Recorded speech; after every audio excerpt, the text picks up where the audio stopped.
Hi everyone, my name is Hisham. I recently passed my SCA exam on my very first attempt, and with a score I honestly never expected. It was such a relief. Because this exam is one of the most unpredictable parts of our GP training. You never really know what's going to come up, and for me, English being my second language added to the challenges. I have passed plenty of exams before, and like the United States medical license exam, I was in top 10 percentile worldwide for MRCP Part 2. I scored quite high in AKT, but the SCA felt different. It's not just about what you know, it's about how you perform on the day. I prepared really hard for it. And in this video, I want to share with you my experience and the tips that helped me the most. Things I think can really make a difference for you too. Let's talk about the exam itself first. The SCA is held in your own GP practice. You will complete 12 simulated consultations, each lasting 12 minutes, delivered either as a video consultation or a telephone consultation. Before each case, you will have 3 minutes of reading time to review the scenario and make quick notes in your whiteboard. The exam is split into two halves, 6 cases, then a short break followed by the final 6 cases. The whole setup is designed to reflect real GP work, so approach it like a very busy day in the practice, focusing on safe, patient-centered consultations. I understand it is a quite stressful exam, but my first piece of advice is to take it easy. The medical knowledge you need is actually quite minimal. What really matters is how you perform on the day, staying calm, confident, and able to reflect quickly and to negotiate management options efficiently. The cases themselves are not complicated at all. They are the same types of problems you have been seeing every day in the GP for the past 3 years or so. And remember, the actors and the examiners are not there to trick you. They want you to pass. If the actor tries to guide you in a certain direction, follow it because that's a clue. Finally, don't worry if you think a case went badly. Many candidates still pass even if they fail 10 domains or more. So stay calm and keep moving forward. One difficult case will not spoil your exam. When it comes to the preparation, the single most important thing is practice. And this is not really about testing your medical knowledge. It's about how you handle different situations, how you react when you are being observed, how you take feedback on board to get better. The more variety you get, the better. Practice with as many different people as you can. Colleagues, friends, even people you don't know at all. Push yourself out of your comfort zone. You will get a mix of positive and negative feedback, and that's fine. Take what's useful and leave the rest. If you can, practice with British colleagues as well. Even if you are playing the patient role, you will pick up a lot about communication style and the way certain phrases are used naturally. I'm sharing in the description a link for a WhatsApp group where you can find random study partners preparing for the exam so you can practice with them.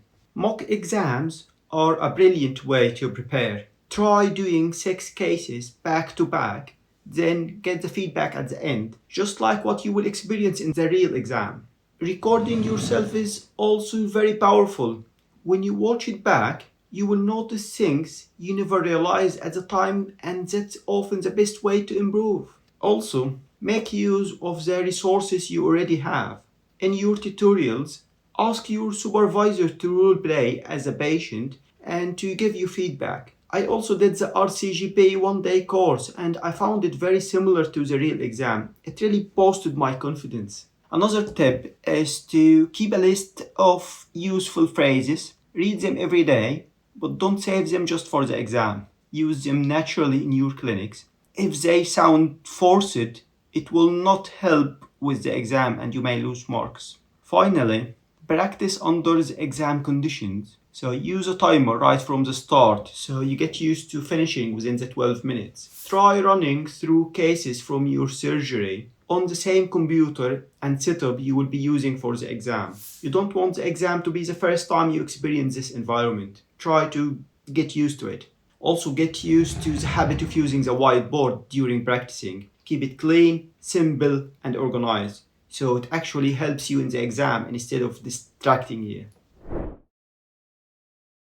When it comes to history taking in the SCA, try to stay structured but flexible. If the patient gives you an important clue, explore it properly, then return to where you were in your consultation. Start with open questions and give the patient space to talk. The more they talk, the more you pick up and the more marks you get. Explore patient's eyes early on, but ask it in a natural way rather than sounding like a checklist. For example, for ideas, you might say, you know your body best. Do you have any idea what could be wrong with you? For concerns, you may ask, it is understandable that this may make you worried.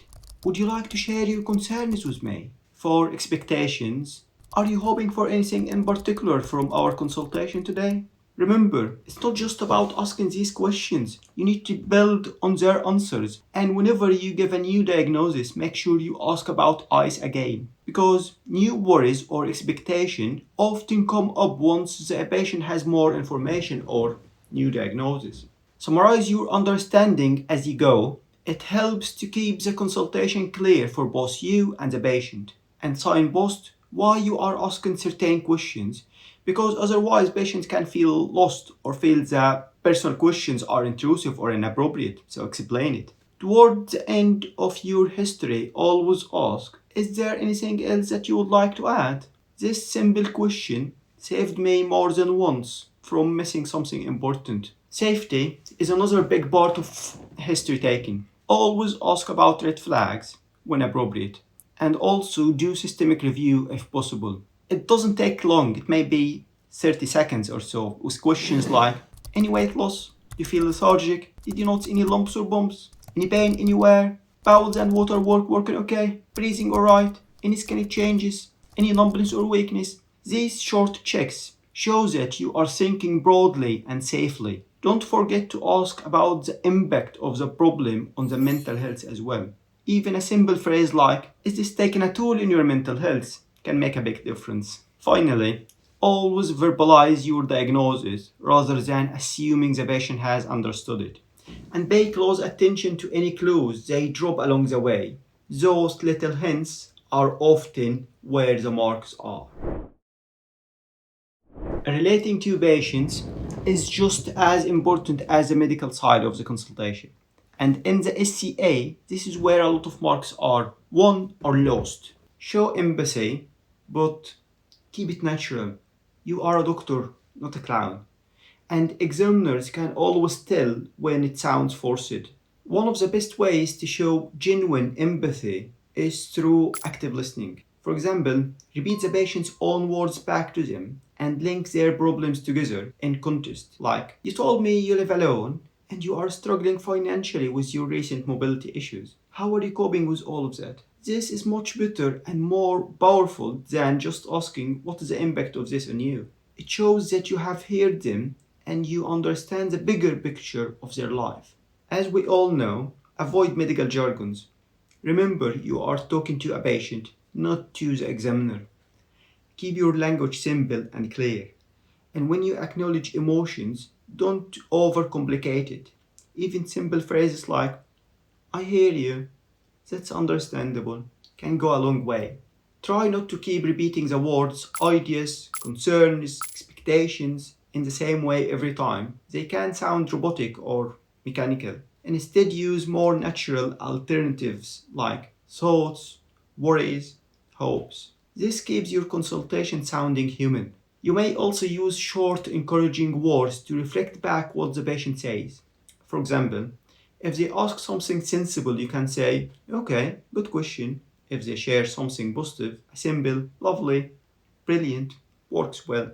And if they express a reasonable view or concern, acknowledging it with, okay, fair enough, shows you have heard them. When asking sensitive questions, it often helps to use third-party approach. For example, instead of directly asking, do you have suicidal thoughts? You may say, sometimes people feel very low, and when they feel very low, they may start thinking about harmful thoughts to themselves or to the others. Have you ever thought about that? Instead of, do you have suicidal thoughts?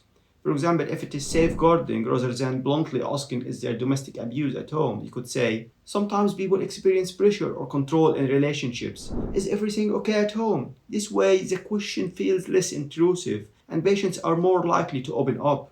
Sometimes you will sense that the patient has a hidden agenda, something they are struggling to bring up. If that happens, reassure them. You might say, talking about personal matters can feel uncomfortable.